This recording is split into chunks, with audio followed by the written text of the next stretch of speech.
3 problems with high-intensity interval training. The allure of short, intense workouts is obvious, but is high-intensity interval training, HIIT, really the only workout you need for good overall fitness? I was recently investigating a fancy new stationary bike that came on the market not that long ago. It uses a variation of high-intensity interval training, HIIT. It's a slick-looking bike, which appeals to my fashionista side. It also includes some interesting machine learning, which appeals to my inner nerd. And it boasts some pretty phenomenal health study results, which appeals to my inner coach. But despite all that, I still find myself scratching my head. This is where the stumbling block starts for me. The bike's website claims that the device is clinically proven to give you the same cardio benefits of a 45-minute jog in under 9 minutes, with only 40 seconds of hard work. Really? On a stationary bike, where you aren't using your arms at all, your skeleton is supported by a seat, and your legs are only moving through a biomechanically repetitive and limited range of motion. I find that claim dubious at best. Before we get into some of the problems with HIIT, let's clarify what it is. What is high-intensity interval training?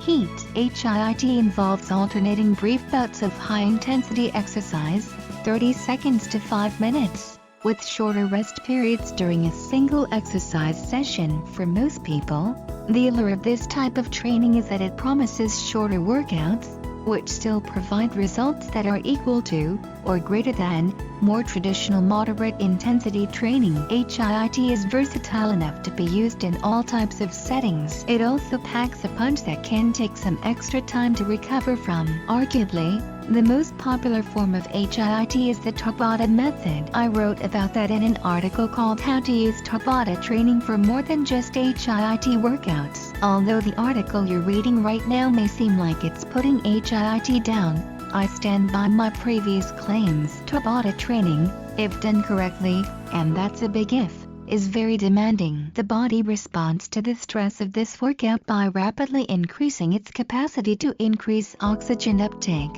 which is an important measure of fitness. As I hinted at earlier, you do not need to do HIIT more often than once or twice per week. Doing it more often than 2 or 3 times a week can actually be counterproductive. If you are doing these workouts correctly, your body will need time to recover between sessions. The key to making any interval training effective is in the intensity, which leads me back to the problems with HIIT. HIIT problem number 1. Cardiovascular fitness based on one particular activity is not the same as cardiovascular health in everyday life. In biomechanist Katy Bowman's book, Move Your DNA, she explains that cardiovascular health comes when the entire circulatory system is used in a variety of ways to deliver oxygen to 100% of all cells of the body.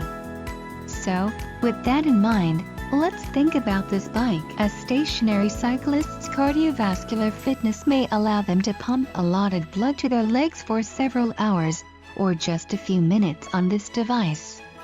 But at the same time, that cyclist's body may be providing lower blood supply to other parts of the body that remain still unsupported during this short but intense exercise session, and that's a problem. HIIT problem number 2. Most people aren't doing it right, and by that I mean they're not working out hard enough. I just did a search for HIIT and found a list of tips that I think are quite typical. Without pointing any fingers, here's what the website said. Stay aerobic, make it measurable, repeatable, paced, and leave gas in the tank. Choose an appropriate level that suits your fitness level. You might be thinking, okay Brock, these tips seem reasonable. What's the problem? The problem is that these aren't the same techniques used in the lab where all those amazing, and slightly hard to believe, stationary bike results were seen. To get the results they saw in the lab, each one of the intervals must be done at a maximum effort, and that maximum effort must be achieved immediately, no slow ramping up to max. If the intervals are done even moderately easy, or you take too long to reach that maximum intensity,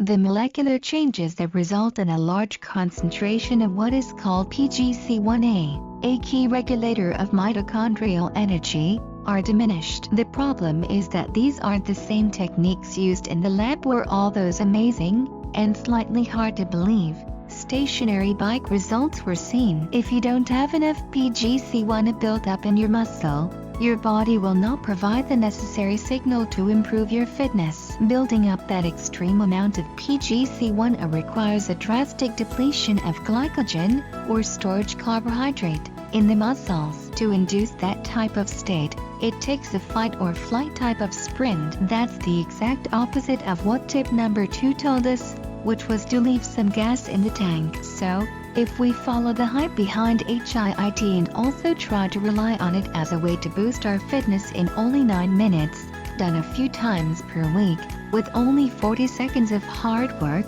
but we also take the advice of leaving some gas in the tank, well, we'd likely be better off going for a walk. HIIT problem number 3. It shouldn't be done in isolation. When you read statements like implementing our protocol has been independently proven by the American Council on Exercise to smash government exercise guidelines, you could easily believe that riding your fancy new stationary bike every second day is all you need to do to be fit. If you've been following me for a while, then you know this is definitely not the case. Only doing HIIT workouts for exercise is the equivalent of eating only broccoli for all of your meals. Sure, broccoli is yummy and good for you, but you'll miss out on lots of other enjoyable and nutritious foods if that's all you eat. For this analogy, I am obviously asking you to think of providing movement for your body in the same way that you think of nourishing it with food. Think of HIIT like broccoli. It's a valuable source of nutrients,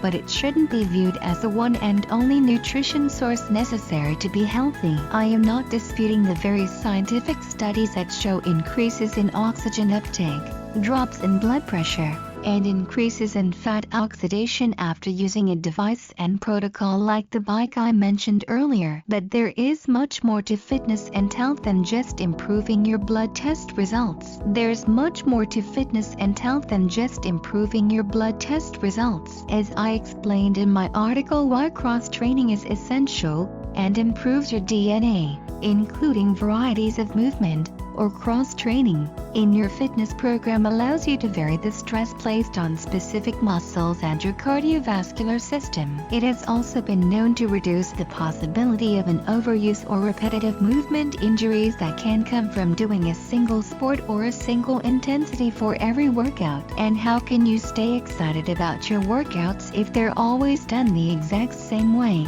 on the same piece of equipment, in the same location? You can't. HIIT definitely has a place in my exercise regimen, but it's on an equal playing field with walking, strength training, mobility or flexibility, and recovery days. How to use high-intensity interval training appropriately. To drive this point home even more, a 2014 study about intermittent and continuous high-intensity exercise looked at whether you should mix up your interval training or simply do the same type of HIIT sessions each week. The researchers had one group of volunteers complete 6 weeks of a high-intensity interval training. On a different day, the same group completed a longer effort of 4 minutes, which burned the same number of calories as the stop-and-go session. The point of this mixture was to vary the intensity and length of the intervals. After 6 weeks, the researchers measured improvements in the participants' athletic performance by having them go as hard as possible for a specified period of time. Then they measured the outcome and reviewed blood and tissue samples. Then the researchers did it again, but this time, instead of using stop-and-go intervals mixed with steady continuous 4-minute workouts, they only prescribed the continuous 4-minute steady-state workouts. You'll get better results, avoid injury and burnout, and have a lot more fun if you vary and alternate your movement routines. Again, the researchers made sure that the 4-minute workouts burned the same number of calories as the stop-and-go workouts did, which ensured that both groups did the same amount of work. In the end, it turned out that mixing the stop-and-go efforts with the continuous efforts resulted in greater fitness gains and a slower loss of fitness after the study ended when compared with just doing the continuous efforts. So, if you are going to do HIIT training, and I do encourage you to, you'll get better results, avoid injury and burnout, and have a lot more fun if you vary and alternate your movement routines. Your blood test results will thank you, and so will your future fit self.